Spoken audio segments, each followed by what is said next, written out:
La parole est au président Jean-Marc Ayrault.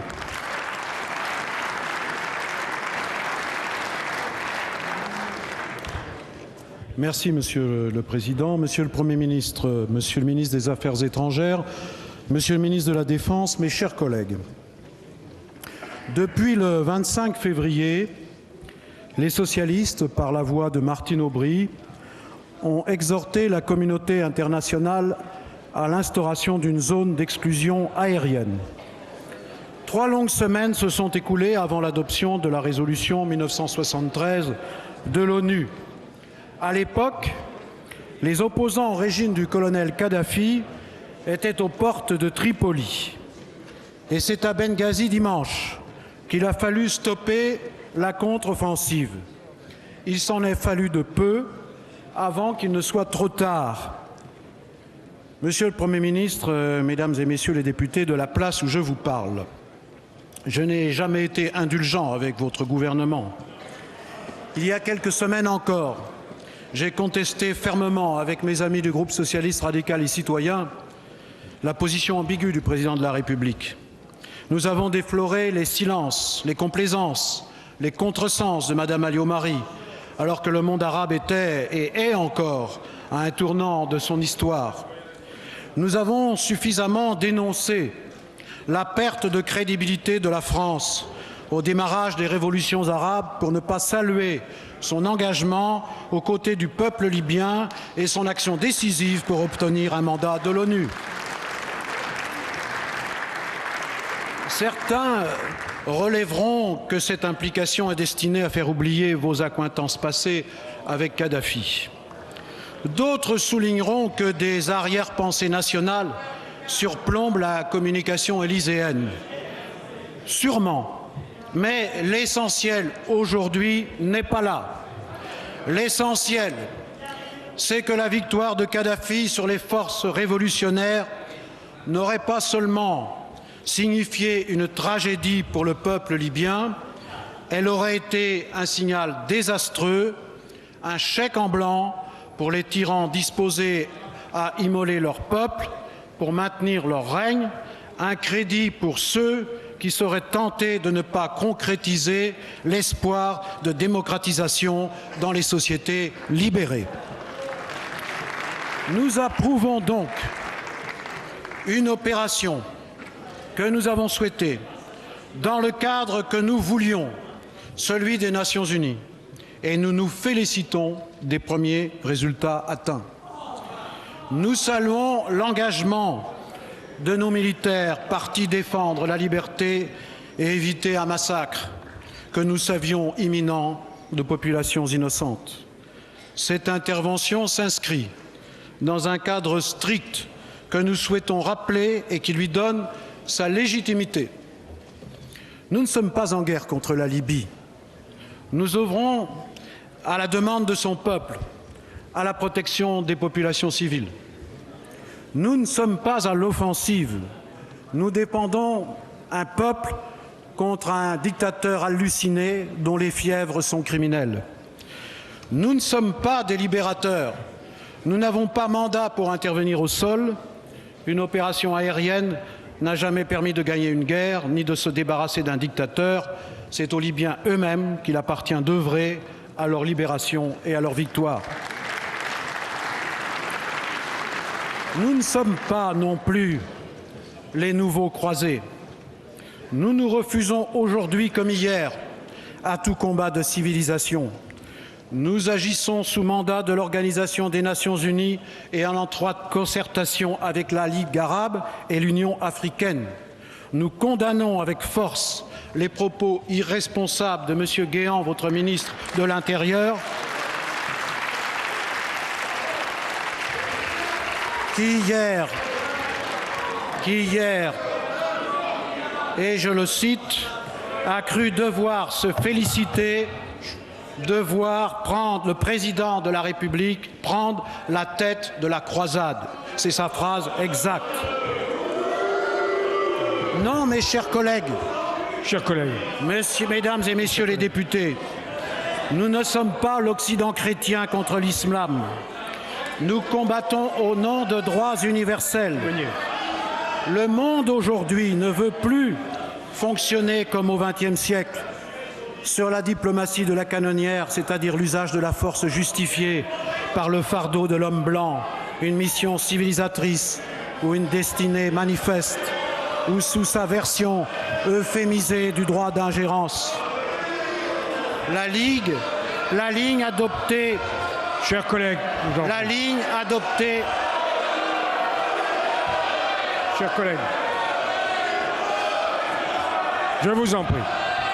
Je vous en prie. Poursuivez, monsieur Hérault. Poursuivez. Merci, monsieur le Président. La ligne adoptée à l'ONU doit être notre seul cap, c'est-à-dire les conditions de l'adoption de la résolution 1973 qui nous invite elle-même à la prudence. Oui, mes chers collègues, vous devriez vous en inspirer. Les conditions de l'équilibre diplomatique sont précaires. Et le ministre des Affaires étrangères le sait bien. 10 pays ont voté la résolution. Je vous en prie. Aucun n'a voté contre, notamment la Chine et la Russie, qui disposent d'un droit de veto. Mais 5 se sont abstenus. Et cette résolution, vous la savez tous, n'est pas un blanc-seing. Elle repose sur une recherche de solutions collectives, même si les moyens mis en œuvre sont essentiellement ceux de la France, des États-Unis et du Royaume-Uni. Et cette collégialité doit être respectée. Déjà, le secrétaire général de la Ligue arabe, l'Union africaine, le Brésil, la Turquie, la Chine et la Russie ont émis des réserves sur la nature des opérations engagées. Et nous ne sommes pas non plus à l'abri du retournement des opinions arabes. Monsieur le ministre des Affaires étrangères a annoncé hier à Bruxelles que l'OTAN était prête à soutenir l'intervention dans quelques jours. Ce soutien ne peut et ne doit en aucune façon se substituer au rôle joué par la coalition. Comment serait comprise une intervention alliée dont se retireraient les pays arabes qui y participent actuellement ? Le choix opéré par Nicolas Sarkozy d'un retour de la France dans l'OTAN ne doit pas affaiblir notre position. Aucun argument ne doit être donné aux partisans de Kadhafi. Rien ne doit lui permettre de reprendre appui sur la rue arabe. L'affaiblissement du colonel Kadhafi tient tout autant à la mise en œuvre d'une zone d'exclusion aérienne qu'à notre capacité à l'isoler sur le plan politique et diplomatique. Et jusqu'ici, rien n'a laissé présager une solution politique. L'effondrement rapide du régime repose sur une prise de conscience de l'entourage du clan Kadhafi. L'impasse politique, diplomatique, financière, militaire atteindra peut-être la raison d'un premier cercle que l'on veut croire lucide sur la folie de son leader, mais qui est jusqu'ici demeuré servile. Et il est en certaines circonstances des trahisons qui honorent. Mais nous ne devons pas sous-estimer une autre hypothèse, qui est celle d'une forme d'enlisement du conflit. Nous ne connaissons pas les capacités militaires de forces insurgées inexpérimentées, même si nous en percevons la détermination.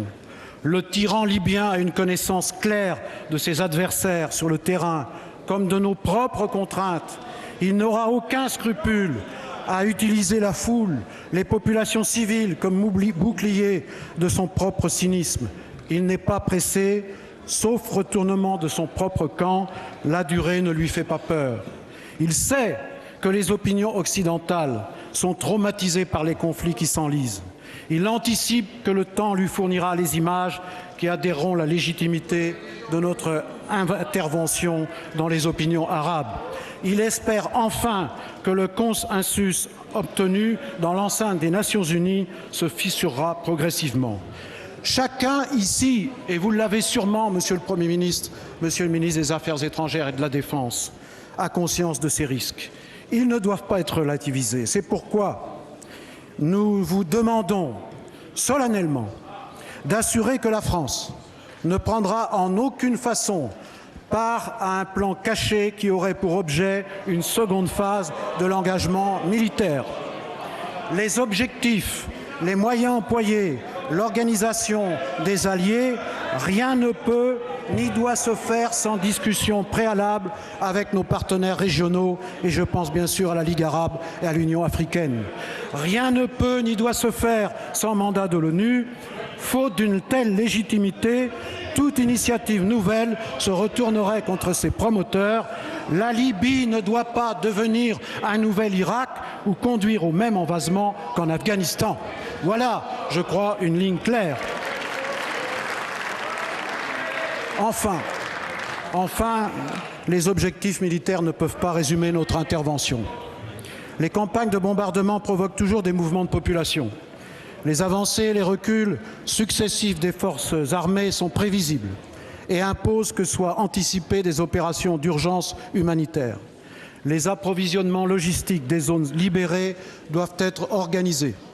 Et pour répondre à ces besoins, la communauté internationale doit créer des zones d'accueil et des plateformes logistiques aux frontières occidentales et orientales de la Libye, ce qui passera par une coopération renforcée avec les gouvernements transitoires tunisiens et égyptiens. Voilà, mes chers collègues, les conditions dans lesquelles nous avons approuvé le processus engagé sous l'égide des Nations unies.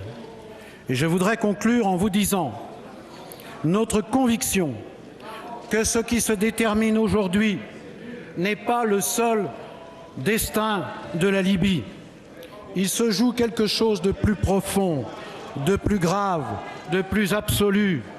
Notre activité diplomatique ne peut se limiter au théâtre libyen.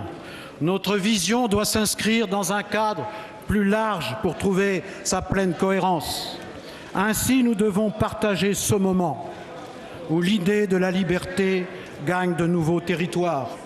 Notre vision stratégique doit nous conduire à accompagner le monde arabe dans la mise en œuvre des principes que nous croyons universels. Cela passe aujourd'hui par la protection des populations qui, sans l'intervention internationale, seraient promises à la barbarie.